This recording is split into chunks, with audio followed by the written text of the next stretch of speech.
তাহলে আজকে আমরা ইসলাম ও নৈতিক শিক্ষা অষ্টম শ্রেণীর পঞ্চম অধ্যায়ের আমাদের সেকেন্ড সিটি যে সিলেবাসভুক্ত পাঠটি আছে, পাঠ 7, হযরত রাবেয়া বসরি রহমতুল্লাহ আলাই। আমরা এই রাবেয়া বসরি রহমতুল্লাহ আলাইয়ের জীবনী সম্পর্কে আমরা জানবো।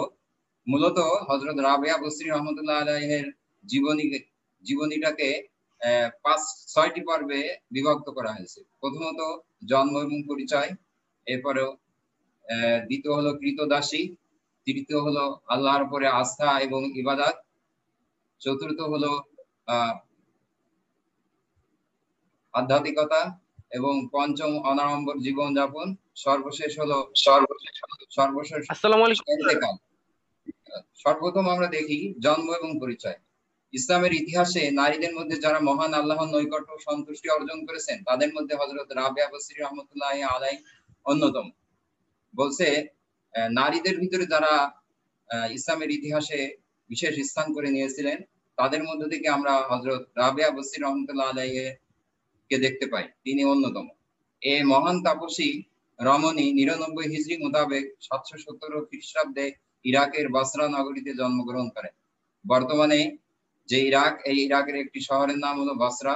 এই বসরা নগরীতে তিনি 717 খ্রিস্টাব্দ অথবা 99 হিজরি মোতাবেক, এটা পরীক্ষা যদি দেয় যে হযরত রাবেয়া বসরি রহমতুল্লাহ আলাই কত হিজরিতে জন্মগ্রহণ করেন বা কত খ্রিস্টাব্দে, এটা 99 হিজরি অথবা 717 খ্রিস্টাব্দ লিখব। এই বসরায় যেহেতু এই নগরীতে তার জন্ম, এজন্য তাকে বলা হয়েছে রাবেয়া বসরি। ওই নগরীর দিকে সম্পর্ক করে তাকে বলা হয় বসরি। তার পিতা খুব দরিদ্র ছিলেন। যেদিন রাতে তিনি জন্মগ্রহণ করেন ওই দিন রাতে তার পিতার ঘরে প্রদীপ জ্বালানোর মতন তৈল ছিল না। এতই দরিদ্র ছিলেন যে তিনি যেদিনে তার মাতৃগর্ভ থেকে পৃথিবীতে আসেন সেদিনে তার ঘরে প্রদীপ জ্বালানোর মতন, তার পিতার ঘরে প্রদীপ জ্বালানোর মতন তেলও ছিল না। তার পিতাও একজন মুত্তাকি বা আল্লাহ ভীরু ছিলেন। 4 বোনের মধ্যে তিনি ছিলেন চতুর্থ। রাবেয়া বসরি রহমতুল্লাহ আলাই 4 বোনের ভিতরে তিনি ছিলেন চতুর্থ, তাই তার নাম রাখা হলো রাবেয়া। রাবেয়া বাংলা অর্থ হলো চতুর্থ, আরবিতে বলা হয় রাবেয়া, বাংলায় বলা হয় চতুর্থ। বাল্য বয়সেই তার পিতামাতা ইন্তেকাল করেন। পিতামাতা উভয়ে ছোট বয়সে ইন্তেকাল করেন, ফলে তাকে অতি কষ্টে দিনাতিপাত করতে হয়। তিনি অত্যন্ত কষ্ট সহকারে দিনাতিপাত করেন। তো এই কষ্টের ভিতর দিয়ে তার জীবন অতিবাহিত হচ্ছিল। তো তারই এক পর্যায়ে এসে তাকে কৃতদাসী হিসেবে বিক্রি করে দেওয়া হয়। সে কথাটার বিবরণ দ্বিতীয় পর্যায়ে আসছে, কৃতদাসী। হযরত রাবেয়া বসরি রহমতুল্লাহ আলাইহির পিতামাতার ইন্তেকালের পর তার বড় বোনেরা জীবন ও জীবিকার অন্বেষণে অন্যত্র চলে যান। তার আর বাকি যে 3 বড় বোন ছিল তারা জীবিকার অন্বেষণে এবং জীবন বাঁচাবার তাগিদে অন্যত্র চলে যান, এই বসরা থেকে অন্যত্র চলে যান। এ সময় বসরায় দুর্ভিক্ষ দেখা দিলে তিনি কৃতদাসী হিসেবে বিক্রিত হন। তিনি বসরায় রয়ে যান, কিন্তু বসরায় দুর্ভিক্ষ দেখা দেয়, যার ফলে তাকে কৃতদাসী হিসেবে বিক্রি করে দেওয়া হয়। তার মনিব ছিল দুষ্ট প্রকৃতি, যিনি এই রাবেয়া বসরি রহমতুল্লাহকে কিনে নিয়েছিলেন তাকে বলা হয় মনিব। এই মনিব অত্যন্ত দুষ্ট প্রকৃতি ছিল, তাই তাকে দিয়ে অনেক কাজ করাতো। রাবেয়া বসরি রহমতুল্লাহের মাধ্যমে তাকে অনেক কাজ করতে হতো। রাবেয়া বসরি দিনের বেলায় কঠোর পরিশ্রম করতেন, তারপরও রাতের বেলায় বিনিদ্র থেকে শুধু আল্লাহর ইবাদত করতেন। তিনি দিনের বেলায় তার মালিকের কাজ করতেন যথাসাধ্য এবং রাতের বেলায় তিনি বিনিদ্র অর্থাৎ ঘুমাতেন না, না ঘুমিয়ে তিনি আল্লাহ তাআলার ইবাদতে রাত্রি যাপন করতেন। একদিন রাতে তার মনিবের ঘুম ভেঙে গেল। একটি ঘটনা এখানে বলছে, ঘটনাটা খুবই গুরুত্বপূর্ণ, যে তার মনিব যে ছিল একদিন রাতে তার হঠাৎ ঘুম ভেঙে যায়। সে জানালা দিয়ে দেখতে পেল তার কৃতদাসী রাবেয়া একনিষ্ঠভাবে আল্লাহর ইবাদত করছে। উপর হতে একটি বাতি তার ঘর আলোকিত করে রেখেছে এবং উপর থেকে একটা বাতি বা একটি আলো তার ঘরটাকে আলোকিত করে রেখেছে।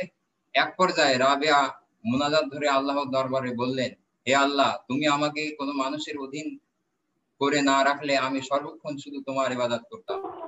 এই রাবেয়া বসরি রহমতুল্লাহ আলাই এই ধরনের দোয়া যখন তিনি করলেন, রাবেয়ার মনিবের অবস্থা দেখে ভয় পেয়ে গেল এবং সকালবেলা তাকে পরিপূর্ণ স্বাধীন করে দিল। এই যে রাত্রেবেলা রাবেয়ার মুখ থেকে যে দোয়া বা মুনাজাত তার মনিব শুনেছিল, এটা শোনার পরে সে ভীত হয়ে যায় এবং সকালবেলায় তাকে পরিপূর্ণ স্বাধীন করে দিল, কোন রকম শর্ত ছাড়াই, যে তুমি স্বাধীন এখন থেকে। তিনি জীবনে বিবাহ করেননি, কেবল আল্লাহর ইবাদতে জীবন কাটিয়ে দেন। এই নারী, এই সতীসাধ্বী নারী রাবেয়া বসরি রহমতুল্লাহ আলাই জীবনে কখনো তিনি বিবাহ করেননি, বরং সর্বদাই তিনি আল্লাহ তাআলার ইবাদতে মগ্ন থাকতেন এবং সারাটা জীবনে তিনি আল্লাহ তাআলার ইবাদতে কাটিয়ে দেন। এরপরে 3 নম্বর পয়েন্ট হলো আল্লাহর উপর আস্থা ও ইবাদত। তাপসী রাবেয়া বসরি রহমতুল্লাহ আলাই আল্লাহর উপর বেশি নির্ভরশীল ছিলেন। তিনি জীর্ণ কুটিরে বসবাস করতেন, তবু কোনো মানুষের সাহায্য গ্রহণ করতেন না। তার যে ঘরে তিনি বসবাস করতেন এটা খুবই জীর্ণ, অর্থাৎ তেমন জাঁকজমকপূর্ণ ছিল না, একেবারে গরিব দুঃখীদের যেরকম বাড়ি বা কুটির থাকে এরকমই ছিল। হযরত রাবেয়া বসরি রহমতুল্লাহ আলাই অসুস্থ হলে আব্দুল ওয়াহিদ আমর ও প্রখ্যাত মুহাদ্দিস সুফিয়ান সাওরি তাকে দেখতে যান। এই যে আব্দুল ওয়াহিদ আমর এবং প্রখ্যাত মুহাদ্দিস সুফিয়ান সাওরি একজন মুহাদ্দিস ছিলেন, অর্থাৎ হাদিস তার মুখস্থ ছিল, এজন্য তাকে বলা হয় মুহাদ্দিস। তখন সুফিয়ান সাওরি হযরত রাবেয়া বসরি রহমতুল্লাহকে বললেন, যদি আপনি মুখ খুলে বলেন তাহলে আল্লাহ আপনাকে সুস্থ করে দেবেন। রাবেয়া বললেন, হে আবু সুফিয়ান, আপনি কি জানেন না কার ইচ্ছায় আমার এই অসুস্থতা? যার ইচ্ছা তিনি কি আল্লাহ নন? সুফিয়ান বললেন, হ্যাঁ। রাবেয়া বললেন, তাহলে কেন আমাকে আল্লাহর ইচ্ছার বিরুদ্ধে প্রার্থনা করতে বলছেন? অর্থাৎ তিনি মুহাদ্দিস আবু সুফিয়ান রহমতুল্লাহ আলাইহির প্রশ্নের উত্তরে তিনি বললেন, তুমি যে কথাটি বলছো, তুমি কি জানো না যে সবকিছু সারার মালিক তো মহান আল্লাহ তাআলা, তিনি তো আমাকে দেখেছেন বা দেখতেছেন, তাহলে তোমার এই কথার আর কোনো প্রয়োজন নেই। মালিক ইবনে দিনার নামে এক লোক রাবেয়া বসরি পরিচিত ছিলেন। মালিক ইবনে দিনার তিনিও একজন মুহাদ্দিস, ইনি রাবেয়া বসরির অত্যন্ত পরিচিত একজন ছিলেন। তিনি একদা রাবেয়ার আর্থিক দুরবস্থা দেখে বললেন, আপনি বললে আমি আমার এক ধনী বন্ধু থেকে আপনার জন্য সাহায্য আনতে পারি।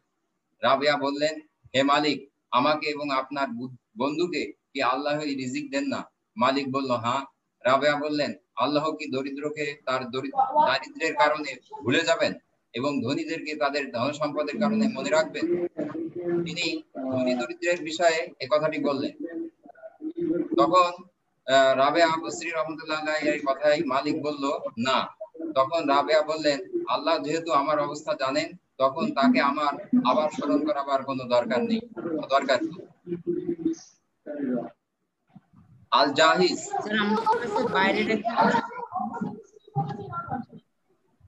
সাইলেন্ট।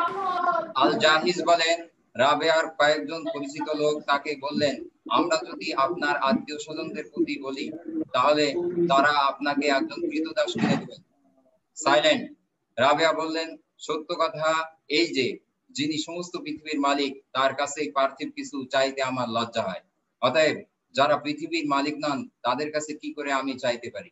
সমস্ত পৃথিবীর মালিক আল্লাহ রাব্বুল আলামিনের কাছে চাইতে আমার লজ্জা হয়, তাহলে যারা পৃথিবীর মালিক না, এটা সামান্য একটি বিষয়। পৃথিবী তো সমস্ত কিছুর তুলনায় স্বল্প, এই স্বল্প জিনিসের মালিক যারা, তাদের কাছে আমি কিভাবে চাবো?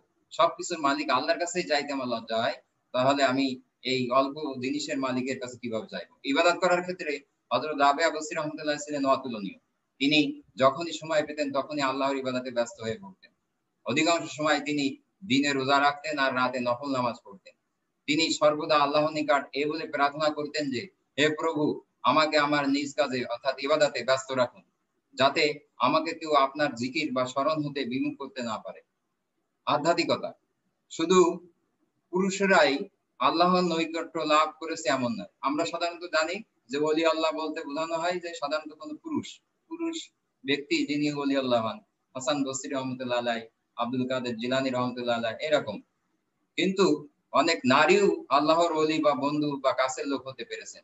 ওলি শব্দের বাংলা অর্থ হলো বন্ধু বা কাছের লোক, অর্থাৎ আল্লাহ তাআলার বন্ধু বা আল্লাহ তাআলার কাছের লোকদেরকে আরবিতে বলা হয় ওলি। আল্লাহ তাদের অনেক আধ্যাত্মিক ক্ষমতা দিয়েছেন। হযরত রাবেয়া বসরি রহমতুল্লাহ আলাইহির অনেক আধ্যাত্মিক ক্ষমতা ছিল। রাবেয়া বসরি রহমতুল্লাহ আলাইহিরও অনেক আধ্যাত্মিক ক্ষমতা ছিল। একদা হযরত রাবেয়া বসরি রহমতুল্লাহ আলাইহি একটি হাঁড়িতে কিছু খাদ্যদ্রব্য রান্না করছিলেন। এখানে একটি ঘটনা বলছে, দেখো, তার একটি পেঁয়াজের দরকার পড়ে, কিন্তু তার ঘরে কোনো পেঁয়াজ ছিল না। তখন একটি পাখি তার ঠোঁটে করে একটি পেঁয়াজ এনে তার কাছে ফেলে দেয়। হযরত রাবেয়া বসরি রহমতুল্লাহ আলাইহি একবার শস্য বুনেছিলেন, পঙ্গপালেরা শস্য খাতের উপর এসে পড়ছিল। তখন রাবেয়া প্রার্থনা করে বললেন, হে আমার প্রভু, এ হলো আমার জীবিকা, যদি আপনি চান তাহলে আমি তা আপনার শত্রুদের বা বন্ধুদের দিয়ে দেব। তখন পঙ্গপালেরা উড়িয়ে পালিয়ে গেল। অর্থাৎ আল্লাহ তাআলার কাছে তিনি এ দোয়া করলেন, যদি আপনি চান যে পঙ্গপালেরা খেয়ে যাবে এটা, তাহলে এরা খেয়ে যাক। আর যদি জান যে না খাবে না, তখন আল্লাহ তাআলা তার দোয়া কবুল করে নিলেন এবং এই পঙ্গপালেরা উড়ে পালিয়ে যায়। ওলি হিসেবে তার থেকে আরো অনেক কারামাত প্রকাশিত হয়েছে। কারামাত কারামাত বলা হয় আশ্চর্যজনক বা অলৌকিক কোনো বিষয় যেটা সাধারণত সাধারণ মানুষের থেকে হওয়া সম্ভবপর নয়। যারা আল্লাহর ওলি বা বন্ধু বা কাছের লোক বা নবী রাসূল, তাদের থেকে এগুলো প্রকাশ পায়। কারামাত বলা হয় বিশেষ কোনো ক্ষমতার প্রকাশ। অনাড়ম্বর জীবনযাপন। হযরত রাবেয়া বসরি রহমাতুল্লাহ সদা সর্বদা সহজ সরল জীবনযাপন করতেন। তিনি উচ্চাভিলাষী ছিলেন না। তিনি সর্বদা নিজেকে খুব তুচ্ছ মনে করতেন। আল্লাহর নিকট বেশি বেশি ক্ষমা চাইতেন। সর্বদা আন্তরিকভাবে আল্লাহর নিকট তওবা বা অনুশোচনা করতেন। তিনি বলতেন, মুখে মিথ্যা তাওবা করে কি লাভ যদি কাজে তা প্রমাণ পাওয়া না যায়। তিনি সর্বদা আল্লাহ তাআলার একজন শুকরগুজার, বাংলা অর্থ হলো কৃতজ্ঞতাকারিণী। শুকরগুজার এটা একটা উর্দু শব্দ, যার বাংলা অর্থ হলো কৃতজ্ঞতাকারিণী। তিনি সর্বদা আল্লাহ তাআলার একজন শুকরগুজার ছিলেন, বান্দা ছিলেন। খেয়ে না খেয়ে, দুঃখে কষ্টে সর্বাবস্থায় তিনি আল্লাহর কৃতজ্ঞতা জ্ঞাপন করতেন। এটা ছিল তার অনাড়ম্বর জীবনযাপনের বিবরণ বা অবস্থা। সর্বশেষ তার ইন্তেকাল বা তার মৃত্যু। অনেক শ্রম, কষ্টসাধ্য এবং আধ্যাত্মিকতাপূর্ণ জীবনযাপন করার পর আল্লাহর ওই প্রিয় নারী ১৮৫ হিজরি অথবা ৮০১ খ্রিস্টাব্দে বসরায় ইন্তেকাল করেন। তাকে বসরায় দাফন করা হয়। কথিত আছে যে মোহাম্মদ ইবনে তুসি নামক এক লোক তার কবরে যান, যে মোহাম্মদ ইবনে তুসি নামক এক লোক তার কবরে যান, মানে কবরে রাখার সময় কবরে নামেন, গিয়ে বলেন যে হে রাবেয়া, আপনি গর্ব করতেন যে উভয় জগতের বিনিময়ে আপনি আপনার মাথা নত করবেন না, আপনি কি সেই উন্নত অবস্থা লাভ করেছেন? তিনি পার্থিব জীবনে কথা বলতেন যে আমাকে যদি উভয় জগতের সবকিছু দিয়ে দেওয়া হয়, তবুও আমি মাথা নত করবো না সত্যের কাছে। তিনি এই মোহাম্মদ ইবনে তুসি বললেন, আপনি যে কথা বলে বোঝাতে চেয়েছিলেন যে আপনি আল্লাহ তাআলার সন্তুষ্টি এবং তার নৈকট্য নিকট বান্দা হতে চান, নৈকট্য অর্জন করতে চান, সেটা কি আপনি পেয়েছেন? সেই উন্নত অবস্থা আপনি কি লাভ করেছেন? জবাবে একটি আওয়াজ এলো, অদৃশ্য থেকে একটি আওয়াজ এসে বলল, আমি যা চেয়েছিলাম তা আমি পেয়েছি। হযরত রাবেয়া বসরি রহমাতুল্লাহ আলাইহির জীবন আধ্যাত্মিকতা, কষ্ট সহিষ্ণুতা এবং সংযমে আদর্শে পরিপূর্ণ। আমরা তার জীবনের আলোকে আমাদের জীবন গড়ব, ইহকাল ও পরকালে শান্তি পাবো।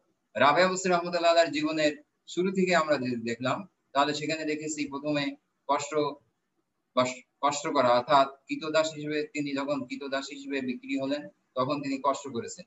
এরপরে আধ্যাত্মিকতার বিবরণ তো আমরা পেলাম এবং সংযম, সবসময় সবর করে থাকা, অর্থাৎ কোনো কিছু না পেলে তাড়াহুড়া করে যাজা ফাজা করা বা হায়ুতাস করা যে আমি পেলাম না কেন, এই ধরনের স্বভাব তার চরিত্রে ছিল না। তিনি সবসময় অবিচল থাকতেন। এই হলো হযরত রাবেয়া বসরি রহমাতুল্লাহ আলাইহির জীবনী। এখন আমরা যেহেতু আরো কিছু পাঠ মিস করেছি, তো আমরা নিচ থেকে উপরের দিকে যাই, ষষ্ঠ পাঠটাও পড়ে ফেলি। এভাবে আগামী ক্লাসে আরেকটা পাবো, সেই ক্লাসেও আমরা বাকি পাঠগুলো ধরবো। পাঠ ৬, হযরত ওমর ইবনে আব্দুল আজিজ রহমাতুল্লাহ আলাইহি। পরিচয়। হযরত ওমর ইবনে আব্দুল আজিজ রহমাতুল্লাহ আলাইহি ৬১ হিজরি সনে উমাইয়া বংশে জন্মগ্রহণ করেন। উমাইয়া বংশ একটা প্রসিদ্ধ বংশ ছিল। এই বংশে হযরত ওমর ইবনে আব্দুল আজিজ রহমাতুল্লাহ আলাইহি ৬১ হিজরি সনে জন্মগ্রহণ করেছিলেন। তার পিতার নাম ছিল আব্দুল আজিজ। ওমর মূলত নাম হলো হযরত ওমর, এবং ওমর ইবনের পরে যেটা আছে এটা হলো তার পিতা, আর ইবনের আগে যেটা আছে এটা হলো পুত্র। তাহলে আব্দুল আজিজের পুত্র হলো ওমর, আর ওমরের পিতা হলো আব্দুল আজিজ রহমাতুল্লাহ। মাতা হলেন দ্বিতীয় খলিফা হযরত ওমর রাদিয়াল্লাহু তাআলা আনহু এর পৌত্রী উম্মু আসিম লাইলা। ওমর রাদিয়াল্লাহু তাআলা আনহুর পৌত্রী উম্মু আসিম লাইলা। তিনি একজন উমাইয়া খলিফা ছিলেন। তাকে দ্বিতীয় ওমর বা ইসলামের পঞ্চম খলিফা বলা হয়। এটা এখানে এমসিকিউ প্রশ্ন থাকতে পারে। একটা প্রশ্ন হলো যে তিনি কত হিজরিতে জন্মগ্রহণ করেছিলেন, আরেকটি প্রশ্ন হলো কাকে দ্বিতীয় ওমর বলা হয়, অথবা ইসলামের পঞ্চম খলিফা বলা হয় কাকে, ওমর ইবনে আব্দুল আজিজকে। উভয়টার উত্তর হলো ওমর ইবনে আব্দুল আজিজ। খোলাফায়ে রাশিদিনের ভিতরে দ্বিতীয় খলিফা হযরত ওমর রাদিয়াল্লাহু তাআলা আনহু ছিলেন। এমনি ভাবে পঞ্চম খলিফা হিসেবে কেউ কেউ হযরত ওমর ইবনে আব্দুল আজিজকে ধরেছে আলী রাদিয়াল্লাহু তাআলা আনহুর পরে। সর্বাধিক হাদিস বর্ণনাকারী অনেক সাহাবী ও তাবি তার কাছ থেকে হাদিস বর্ণনা করেছেন। তার বর্ণিত হাদিসের সংখ্যা 2210টি। আচ্ছা, এখানে এর সাথে এটা আসলে না, আয়েশা রাদিয়াল্লাহু তাআলা আনহার জীবনী চলে আসছে।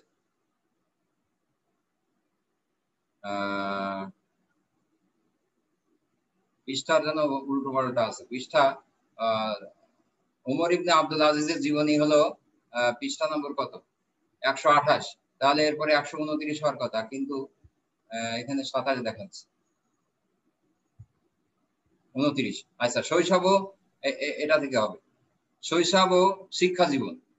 শিশুকাল হতেই তিনি ছিলেন আল্লাহ ভীরু ও জ্ঞান তাপস। ওমর বিন আব্দুল আজিজ ছোটবেলায় থেকেই তিনি খোদা ভীরু মানে আল্লাহকে ভয় করতেন এবং জ্ঞান তাপস অর্থাৎ জ্ঞান গরিমা আহরণের জন্য তিনি ব্যতিব্যস্ত থাকতেন। শিশু বয়সে তিনি পিতার সাথে মিশর গমন করেন, বর্তমান মিশরে। সেখানেই প্রাথমিক শিক্ষা লাভ করেন। এরপর তিনি কোরআন ও হাদিসের উচ্চতর জ্ঞান লাভের জন্য মদিনায় গমন করেন। তৎকালীন সময়ে মদিনার বিখ্যাত শিক্ষকদের নিকট হতে তিনি জ্ঞানার্জন করেন। তিনি কোরআন, হাদিস, তাফসির, তাফসির বলা হয় কোরআনের ব্যাখ্যা গ্রন্থ, আরবি সাহিত্য এর উপরে উচ্চ শিক্ষা গ্রহণ করেন। তিনি উমাইয়া শাসক খলিফা আব্দুল মালিকের কন্যা ফাতিমার সাথে বিবাহ বন্ধনে আবদ্ধ হন। তাহলে ওনার স্ত্রীর নাম হলো ফাতিমা, শ্বশুরের নাম আব্দুল মালিক, তিনিও একজন উমাইয়া খলিফা ছিলেন। গভর্নর পদে নিয়োগ লাভ। খলিফা ওয়ালিদ ওমর ইবনে আব্দুল আজিজকে 87 হিজরি সনে মদিনার গভর্নর হিসেবে নিয়োগ দান করেন। সর্বপ্রথম তিনি মদিনার গভর্নর হিসেবে নিয়োগ প্রাপ্ত হন 87 হিজরি সনে খলিফা ওয়ালিদ কর্তৃক নিয়োজিত হন। তিনি অত্যন্ত সততা, নিষ্ঠা, আন্তরিকতা এবং দায়িত্ববোধ সহকারে দায়িত্ব পালন করেন। সুষ্ঠু ও সুন্দরভাবে শাসন কার্য পরিচালনার জন্য তিনি মজলিসের শুরা গঠন করেন। মজলিসের শুরা বলা হয় বর্তমান মন্ত্রী পরিষদ, এটাকেই বলা হয় আরবিতে বলা হয় মজলিসের শুরা। অর্থাৎ কোনো কাজ গ্রহণ করার পূর্বে বা সিদ্ধান্ত বাস্তবায়নের পূর্বে যেমন ভাবে প্রধানমন্ত্রী মন্ত্রিসভাদের সকলের কাছ থেকে পরামর্শ গ্রহণ করেন, এটাও হলো মজলিসের শুরা। অর্থাৎ ইসলামিক রাষ্ট্রে যখন খলিফা বা কোন রাষ্ট্রের রাষ্ট্রপ্রধান কোন সিদ্ধান্ত বাস্তবায়ন করতে যান, তখন এই মজলিসের শুরার সাথে তিনি পরামর্শ করে নেন। তো ওমর বিন আব্দুল আজিজও এমনিভাবে তার রাজ্যে একটি মজলিসের শুরা গঠন করেন। এর সদস্য ছিল 10 জন। যদি বলা হয় যে মজলিসের শুরা ওমর বিন আব্দুল আজিজ কর্তৃক গঠিত মজলিসের শুরার সদস্য কতজন ছিল? উত্তর হলো 10 জন। মুত্তাকি, মুত্তাকি শব্দের আরবি এটা, এর বাংলা অর্থ হলো আল্লাহ ভীরু লোক, যিনি শাসন কার্যের প্রতিটি গুরুত্বপূর্ণ বিষয়ে মজলিসের শুরার মতামত গ্রহণ করতেন। কথা বলছেন। শাসক হিসেবে তিনি ছিলেন ন্যায়পরায়ণ। ন্যায় বিচার নিশ্চিত করার লক্ষ্যে তিনি নৈতিক মূল্যবোধ সম্পন্ন বিচারক নিয়োগ করতেন। গভর্নর থাকাকালে তিনি ন্যায় বিচার প্রতিষ্ঠা করেছিলেন। এ কারণেই তৎকালীন প্রখ্যাত মনীষী সাঈদ ইবনে মুসাইয়িব তাকে মাহদী বা সুপথ প্রাপ্ত হিসেবে উপাধি দিয়েছিলেন। তাহলে কে ওমর বিন আব্দুল আজিজকে মাহদী উপাধি দিয়েছিলেন? তৎকালীন প্রখ্যাত মনীষী সাঈদ ইবনে মুসাইয়িব। সাঈদ ইবনে মুসাইয়িব ওমর বিন আব্দুল আজিজকে মাহদী বা সুপথ প্রাপ্ত উপাধি দিয়েছিলেন। মাহদী শব্দের অর্থ হলো সুপথ প্রাপ্ত। যেমন ইমাম মাহাদির কথা আমরা বলি, এই মাহাদি শব্দের অর্থ হলো সৎপথ প্রাপ্ত বা সুপথ প্রাপ্ত। জনকল্যাণমূলক কাজ। ওমর বিন আব্দুল আজিজ গভর্নর নির্বাচিত হয়ে মানুষের জনকল্যাণার্থে কাজ শুরু করেন। তিনি মসজিদে নববীর সংস্কার ও সৌন্দর্য বর্ধন করেন। তিনি অসংখ্য ঘর বাড়ি, পয় প্রণালী বলতে আমরা যেটা বলি এখন এই যে আমাদের বিভিন্ন রাস্তাঘাট এবং আমাদের পয় নিষ্কাশনের যে ব্যবস্থাটা আছে শহরে, এটা রাস্তাঘাট নির্মাণ করেন। পিপাসার্থ মানুষের জন্য তিনি অনেক কূপ খনন করেন। তৎকালীন যুগে তো আমাদের মতন এরকম ডিপ টিউবওয়েল ছিল না, তখনকার পানি আহরণের এক উপায় ছিল কূপ খনন করা। এই কূপ থেকে বালতি ফেলে পানি উঠানো হতো। মসজিদে নববীর বাগানে একটি ঝর্ণা ও চৌবাচ্চা নির্মাণ করেন। সমগ্র এলাকায় বিশেষ করে মক্কা মদিনা ও তায়েফের মাঝে চলাচলের জন্য সংযোগ সড়ক তৈরি করেন। শুধু জনকল্যাণমূলক কাজ নয়, তিনি জ্ঞানেরও প্রসার ঘটিয়েছিলেন। তিনি জ্ঞান পিপাসু ছিলেন। গভর্নর থাকাকালে তিনি প্রশাসনিক দায়িত্ব পালনের পাশাপাশি কোরআন, হাদিস এবং অন্যান্য কিতাবাদি অধ্যয়ন করতেন। তিনি শুধুমাত্র একজন গভর্নর ছিলেন এমন না, তিনি জ্ঞান পিপাসু ছিলেন। এজন্য গভর্নর থাকার সাথে সাথে কাজের ফাঁকে ফাঁকে তিনি কোরআন ও হাদিস সম্পর্কে স্টাডি করতেন। খলিফা পদ লাভ। আগে তো ছিলেন গভর্নর, এখন সরাসরি খলিফা অর্থাৎ প্রধান মন্ত্রী বা প্রেসিডেন্ট হিসেবে তিনি নিয়োগ লাভ। হিজরি 99 সন মোতাবেক 717 খ্রিস্টাব্দে উমাইয়া খলিফা সুলাইমান ইবনে আব্দুল মালিক ইন্তেকাল করলে ওমর ইবনে আব্দুল আজিজ মুসলিম জাহানের খলিফা নিযুক্ত হন। খলিফা অর্থ হলো স্থলাভিষিক্ত, অর্থাৎ মুসলিম জাহানের খলিফা যিনি ছিলেন অর্থাৎ রাষ্ট্রপ্রধান বা প্রেসিডেন্ট যিনি ছিলেন সুলাইমান ইবনে আব্দুল মালিক, তিনি যখন ইন্তেকাল করলেন 717 খ্রিস্টাব্দে, তখন ওমর বিন আব্দুল আজিজ সমগ্র মুসলিম জাহানের খলিফা বা রাষ্ট্রনায়ক নিযুক্ত হলেন। খলিফা নিযুক্ত হয়ে তিনি পূর্ববর্তী খলিফাদের গৃহীত সকল অন্যায় নীতি বাতিল করে কোরআন ও সুন্নাহর আলোকে রাষ্ট্র পরিচালনা শুরু করেন। পূর্ববর্তী খলিফারা সকলেই যে সৎ ছিল এমন না, বলছে অনেকেই অনেক অন্যায় নীতি প্রবর্তন করেছিলেন, এগুলোকে তিনি বাতিল বলে ঘোষণা করেন এবং কোরআন ও সুন্নাহর আলোকে রাষ্ট্র পরিচালনার আদেশ সারা রাজ্যে ছড়িয়ে দিলেন। তিনি গণতান্ত্রিক উপায়ে খলিফা নির্বাচনে বিশ্বাসী ছিলেন। তাই তিনি উপস্থিত লোকদের বলেন, হে মানব মণ্ডলী, আমার অনিচ্ছা ও সাধারণ মানুষের মতামত ছাড়া আমাকে খলিফা মনোনীত করা হয়েছে। তিনি বলেছিলেন যে আমাকে যে খলিফা মনোনীত করা হয়েছে এক্ষেত্রে আমার কোনো লোভ লালসা বা ইচ্ছা আকাঙ্ক্ষা ছিল না। মানুষেরা বা লোকেরা আমাকে জোর করে খলিফা বানিয়েছে, আমি আপনাদের বাধ্য করছি না, আপনারা যাকে ইচ্ছা খলিফা নির্বাচন করুন। তিনি বলছেন যে আমাকে তো বানানো হয়েছে জোর করে, আমি এটাকে নেওয়ার জন্য বাধ্য নিজেকে করছি না। আপনারা যদি মনে করেন যে আমি এ পদের জন্য যোগ্য না, অন্য কাউকে বানাবেন, তাহলে বানাতে পারেন। তার এই ভাষণের সঙ্গে সঙ্গে উপস্থিত জনতা বলল, আমরা আপনাকে খলিফা হিসেবে মেনে নিলাম, আমরা আপনার খেলাফতের উপর সন্তুষ্ট। মানে এখানে একরকম গণভোট, মৌখিক ভোট হয়ে গেছে। অথবা তিনি নির্বাচিত রাষ্ট্রপ্রধান হিসেবে শপথ গ্রহণ করেন। খলিফা নিযুক্ত হওয়ার পর প্রাদেশিক গভর্নরদের উদ্দেশ্যে প্রেরিত চিঠিতে তিনি উল্লেখ করেন, তোমরা আল্লাহকে ভয় করো আর কিতাব মেনে চলো এবং রাসূলের সুন্নাত অনুসরণ করো। অর্থাৎ প্রতিটি কার্য নির্ধারণের ক্ষেত্রে এবং কর্ম নীতি অনুসরণের ক্ষেত্রে প্রত্যেকটা ক্ষেত্রে তোমাদের মূল মানদণ্ড হবে কিতাব অর্থাৎ আল কোরআন এবং রাসূলের সুন্নাত অর্থাৎ আল হাদিস। উমাইয়া বংশের লোকজন রাষ্ট্রীয় ক্ষমতার প্রভাবে রাষ্ট্র জনসাধারণের জন্য যে সকল সম্পদ দখল করে রেখেছিল, তিনি তা রাষ্ট্রীয় কোষাগারে এবং যথাযথ মালিকের কাছে ফেরত দেওয়ার ব্যবস্থা করেন। ওই যে কিছু কিছু রাষ্ট্রপ্রধান বা খলিফা কিছু অনিয়ম করেছিলেন, তিনি সেটাকে রহিত করে দিয়ে জনগণের মাল তাদের কাছে ফিরিয়ে দেন। এমনকি তার স্বীয় স্ত্রী সম্পত্তি, উপঢৌকন সামগ্রী, গহনাদি রাষ্ট্রীয় কোষাগার বা বায়তুল মালে জমা দেন। তিনি স্বীয় স্ত্রীর যে সম্পত্তি ছিল সেটাকে এবং যত উপঢৌকন বা যত উপহার তাকে দেওয়া হয়েছিল এবং গহনাদি যা কিছু ছিল সবকিছু তিনি রাষ্ট্রীয় কোষাগারে জমা দিয়েছিলেন। রাষ্ট্রীয় সকল ক্ষেত্রে খোলাফায়ে রাশিদিনের আদর্শ বাস্তবায়ন করেন। খোলাফায়ে রাশিদিন বলতে 4 জন খলিফাকে বোঝানো হয়েছে, হযরত আবু বকর রাদিয়াল্লাহু তাআলা আনহু, হযরত ওমর রাদিয়াল্লাহু তাআলা আনহু, হযরত ওসমান রাদিয়াল্লাহু তাআলা, আলী রাদিয়াল্লাহু তাআলা। ওনারা যেভাবে রাষ্ট্রনীতি প্রণয়ন করেছিলেন বা রাষ্ট্র পরিচালনা করেছিলেন, ঠিক তেমনি ভাবে ওমর বিন আব্দুল আজিজও রাষ্ট্র পরিচালনা করেছিলেন। বিশেষ করে হযরত ওমর রাদিয়াল্লাহু তাআলা আনহু শাসন নীতি অনুসরণ করেন। তিনি দ্বিতীয় খলিফা হযরত ওমর রাদিয়াল্লাহু তাআলা আনহুর শাসন নীতি এবং কর্মপদ্ধতি অনুসরণ করেছিলেন। অনারব মুসলিমদের অধিকার প্রতিষ্ঠা করেন। তিনি সর্বজনীন মানবতাবোধে উদ্বুদ্ধ হয়ে নিরপেক্ষ শাসন নীতি প্রণয়ন করেন। রাষ্ট্রের সুখ শান্তি, সমৃদ্ধি ও নিরাপত্তা বিধানের জন্য পূর্ববর্তী উমাইয়া খলিফাদের সাম্রাজ্যবাদী ও স্বার্থান্বেষী নীতি সম্পূর্ণরূপে বর্জন করেন। রাষ্ট্রে ন্যায়পরায়ণতা, ধর্মপরায়ণতা, সাম্যের ধারণা, সকল জনগণের মৌলিক অধিকার প্রতিষ্ঠা ইত্যাদি তিনি সুনিশ্চিত করেন। এ কারণে তাকে উমাইয়া সাধু, উমাইয়ার সেইন্ট বলা হয়। কাকে উমাইয়া সাধু বলা হয় বা উমাইয়ার সেইন্ট? ইংলিশে বলা হয়েছে উমাইয়ার সেইন্ট বা বাংলায় বলা হয় উমাইয়া সাধু। কাকে উমাইয়া সাধু বলা হয়? উত্তরটা হলো ওমর বিন আব্দুল আজিজকে উমাইয়া সাধু বলা হয়, কারণ তিনি অনেকগুলো কল্যাণকর পদক্ষেপ গ্রহণ করেছিলেন এবং বাস্তবায়ন করেছিলেন। হাদিস সংকলনে অবদান। ইসলামী জীবন ব্যবস্থার দ্বিতীয় উৎস হলো আল হাদিস। এটা মনে রাখতে হবে যে ইসলামী জীবন ব্যবস্থার প্রধান উৎস কি? আল কোরআন। দ্বিতীয় উৎস কি? আল হাদিস। রাসূল সাল্লাল্লাহু আলাইহি ওয়াসাল্লামের হাদিসগুলো হারিয়ে যাওয়ার উপক্রম হলে হযরত ওমর বিন আব্দুল আজিজ খুব চিন্তিত হয়ে পড়েন। হাদিসগুলো সংরক্ষণ ও সংকলনের জন্য তিনি প্রাদেশিক গভর্নরদের নির্দেশ দেন। তিনি তাদের কাছ থেকে লেখেন, তাদের কাছে লিখে পাঠান, তোমরা রাসূল সাল্লাল্লাহু আলাইহি ওয়াসাল্লামের হাদিসের প্রতি দৃষ্টি দাও এবং তা সংগ্রহ এবং সংকলন করো। তারই প্রচেষ্টায় মুসলিম বিশ্বে হাদিস সংকলিত হয়।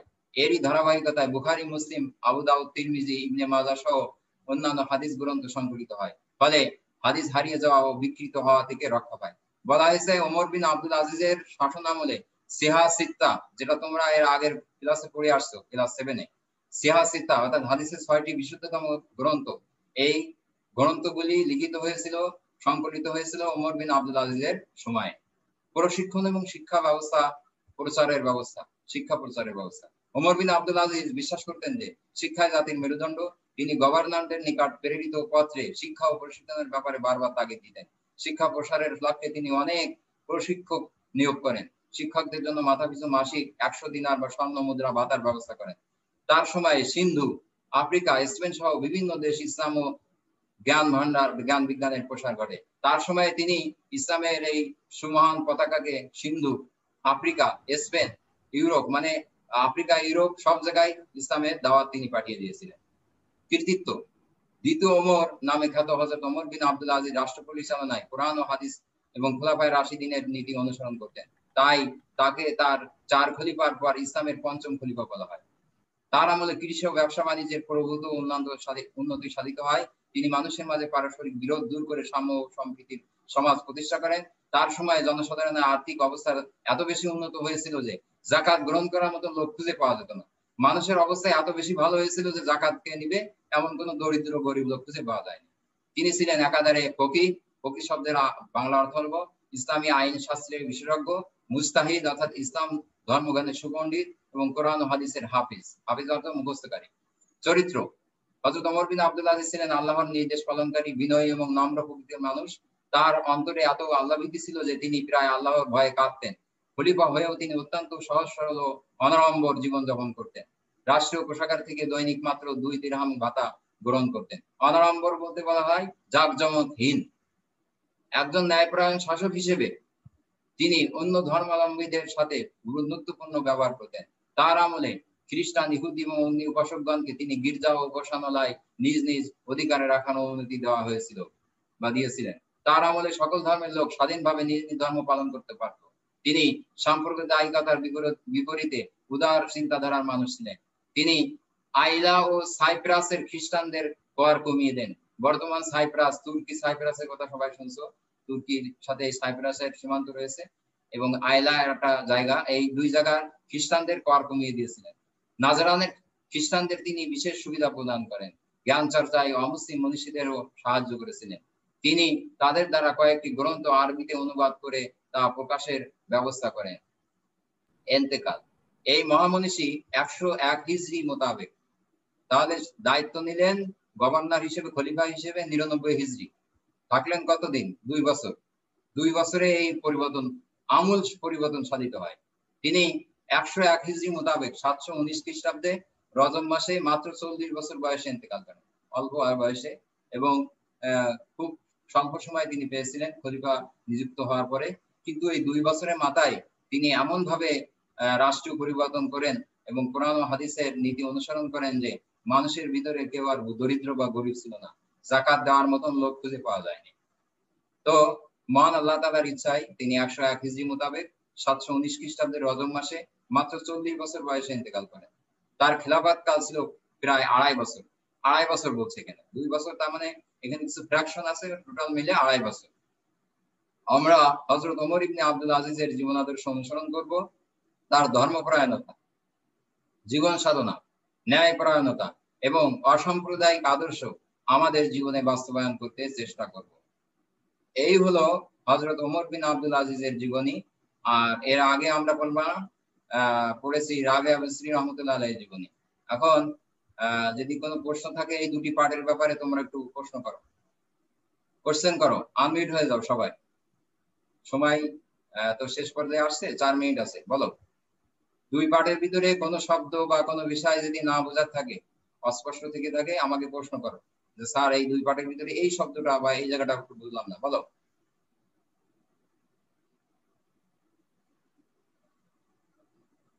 আনমিউট হয়ে কেউ কোনো প্রশ্ন থাকলে করতে পারো। শুনতে পাচ্ছ না? স্যার। হ্যাঁ বলো। Yes sir. স্যার ওলি মানে কি শুধু বন্ধু বা কাছের লোক, নাকি স্যার আল্লাহর বন্ধু বা কাছের লোক? হ্যাঁ, ওলি শব্দের শাব্দিক অর্থ হলো বন্ধু। শাব্দিক অর্থ, একটা ডিকশনারির অর্থ হলো, আরবি ডিকশনারিতে ওলি মানে বন্ধু, কিন্তু পরিভাষায় ওলি বলতে সাধারণত যারা আল্লাহর নিকটতম বান্দা বা আল্লাহর খুবই প্রিয় বান্দা তাদেরকে ওলি বলা হয়। অর্থাৎ পরিভাষায় ওলি বলতে শুধু বন্ধু না, বরং আল্লাহর বন্ধুকে বোঝায়। আর শাব্দিক অর্থে ওলি বলতে শুধু বন্ধুকে বোঝায়, বন্ধু, কিন্তু পরিভাষায় ওলি মানে আল্লাহর বন্ধু। আচ্ছা, আর কোনো প্রশ্ন? তানজিল প্রশ্ন করতে যাচ্ছে, করো। ওয়াসি, তানজিল, কোনো প্রশ্ন? স্যার একটু সিলেবাসটা আবার বলতে পারবেন? সিটি সিলেবাসে সিটি সিলেবাস তোমাদের বই মানে সিলেবাসে যেটা দেওয়া আছে সেটা আমি বলতে পারবো।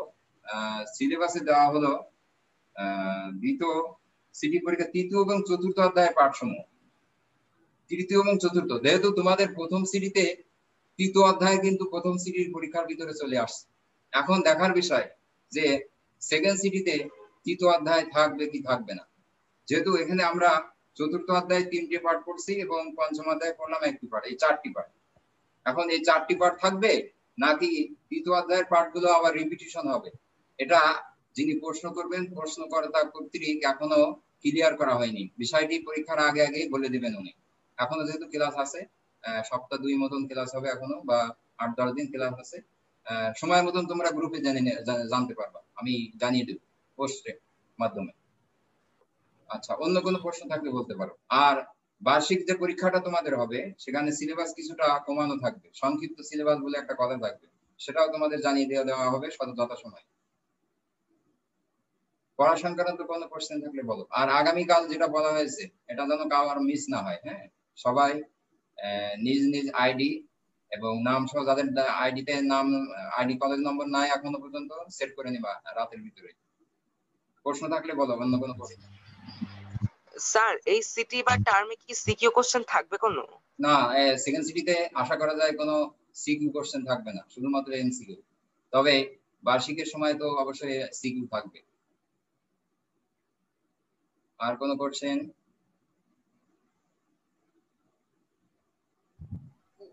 স্যার উপঢৌকন কি? আচ্ছা, উপঢৌকন এটা একটা সুন্দর বাংলা শব্দে যেটাকে আমরা উপহার বলি, সেটাকে সুন্দর আর একটি ভাষায় একই অর্থে কিন্তু শব্দ ভিন্ন, সেটাকে বলা হয়েছে উপঢৌকন। উপঢৌকন আর উপহার একই জিনিস, ঠিক আছে? উপহার উপঢৌকন একই জিনিস।